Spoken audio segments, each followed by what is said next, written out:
చెంచల్గూడ మహిళా కారాగారాన్ని సందర్శించడం జరిగింది. ప్రతి ఒక్కరిది ఒక డిఫరెంట్ స్టోరీ ఉంది. సరే, ఏ రకమైన శిక్ష పడ్డా కానీ మహిళలే. సో ఆ మహిళలందరూ ఎలాంటి వాతావరణంలో ఉన్నారు, ఎలాంటి ఫుడ్ వాళ్ళకు పెట్టడం జరుగుతూ ఉంది, వాళ్ళ ఆరోగ్య పరిస్థితులు ఏంటి, వాళ్ళ మానసిక పరిస్థితులు ఏంటి, ప్రతి ఒక్కటి తెలుసుకోవాల్సిన బాధ్యతగా నేను ఇక్కడికి రావడం జరిగింది. ప్రతి ఒక్క అంటే టాయిలెట్స్తో మొదలు పెట్టుకొని కిచెన్ కానివ్వండి, వాళ్ళు పనిచేస్తున్నటువంటి ట్రైనింగ్ పొందుతున్నటువంటి ఆ స్థలం కానివ్వండి, వాళ్ళ బరాక్ కానివ్వండి, వాళ్ళు అసెంబ్లీ అయ్యేటువంటి స్థానం కానివ్వండి, ప్రతి చోట పర్సనల్గా వెళ్ళి నేను సందర్శించడం జరిగింది. నిన్ననే అరెస్ట్ అయినటువంటి అఘోరి కూడా ఇక్కడ సెపరేట్ సెల్లో పెట్టారు, తనతో కూడా మాట్లాడడం జరిగింది. సో వీళ్ళందరినీ గమనించిన తర్వాత వాళ్ళ మానసిక పరిస్థితి ఏంటి, ఉన్నటువంటి సూపరింటెండెంట్ గారు కానివ్వండి, జైలర్ గారు కానివ్వండి, మెడికల్ ఆఫీసర్ కానివ్వండి, అక్కడ ఉన్నటువంటి స్టాఫ్ అంతా ఏ రకమైనటువంటి కన్సర్న్ వాళ్ళ పైన చూపిస్తున్నారు, ఏ రకమైనటువంటి పరిస్థితులలో వాళ్ళు ఉంటున్నారని ఇండివిజువల్గా కూడా ఖైదీలతో మాట్లాడడం జరిగింది. ఓవరాల్గా వాళ్ళని చాలా బాగా చూసుకుంటున్నారు. ఎవ్రీ డే మెడికల్ ఆఫీసర్ అనే వాళ్ళు అవైలబుల్ ఉండి ప్రతిదీ దగ్గరుండి గమనిస్తున్నటువంటి విషయం నా దృష్టికి వచ్చింది. సత్ప్రవర్తన వైపు వెళ్లేందుకు కూడా ప్రతిరోజు కౌన్సిలింగ్ అనేది చేస్తూ ఉన్నారు. ఎవరైనా డిప్రెషన్లోకి వెళ్తే ఆ డిప్రెషన్ నుండి బయటకు తీసుకురావడానికి కూడా నిజంగా మోస్ట్ అప్రిషియబుల్ థింగ్ అక్కడ ఉన్నటువంటి స్టాఫ్, సూపరింటెండెంట్ గారి నుండి మొదలు పెట్టుకొని డెప్యూటీ సూపరింటెండెంట్ కానివ్వండి, జైలర్ కానివ్వండి, డెప్యూటీ జైలర్ కానివ్వండి, మెడికల్ ఆఫీసర్ కానివ్వండి, వాళ్ళ తాహత్తుకు మించి అక్కడ పనిచేస్తున్నారు.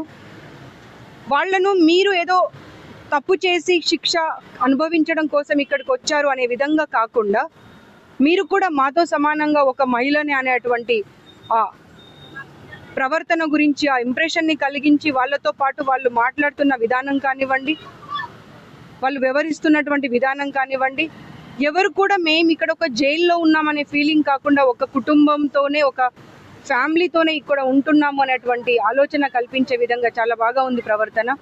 ప్రతి ఒక్కరి హెల్త్ కండిషన్ తెలుసుకొని ఎవరికి ఎలాంటి ప్రాబ్లం ఉందో దాన్ని బట్టే వాళ్ళకి ఫుడ్ కూడా సప్లై చేయడం జరుగుతుంది.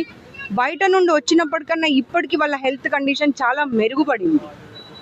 అంతేకాకుండా అక్కడి నుండి బయటకు వచ్చిన తర్వాత వాళ్ళు మళ్ళీ ఏం చేసుకొని బతకాలి అనేటువంటి భయం కూడా లేకుండా ప్రతి ఒక్క ట్రైనింగ్ అక్కడ ఇవ్వడం జరుగుతూ ఉన్నది.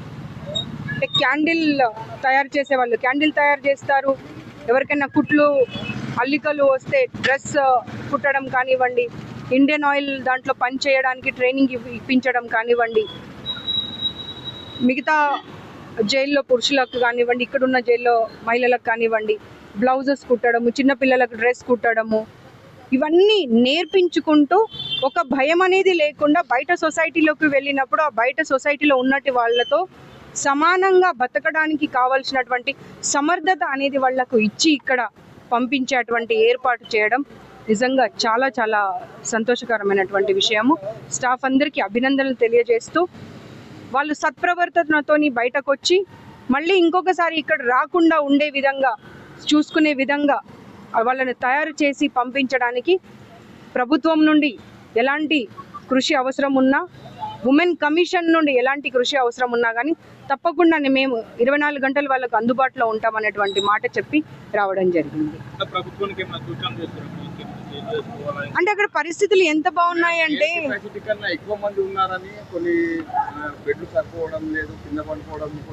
లేదండి, నేను ప్రతి రూమ్ పర్సనల్గా వెళ్ళి సందర్శించాను. లేదు అలాంటిది ఏమీ లేదు.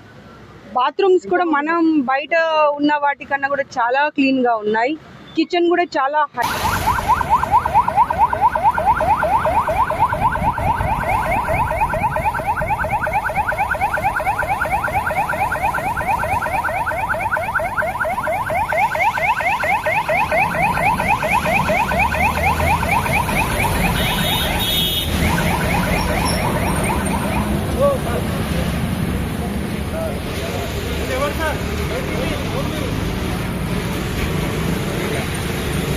Yes,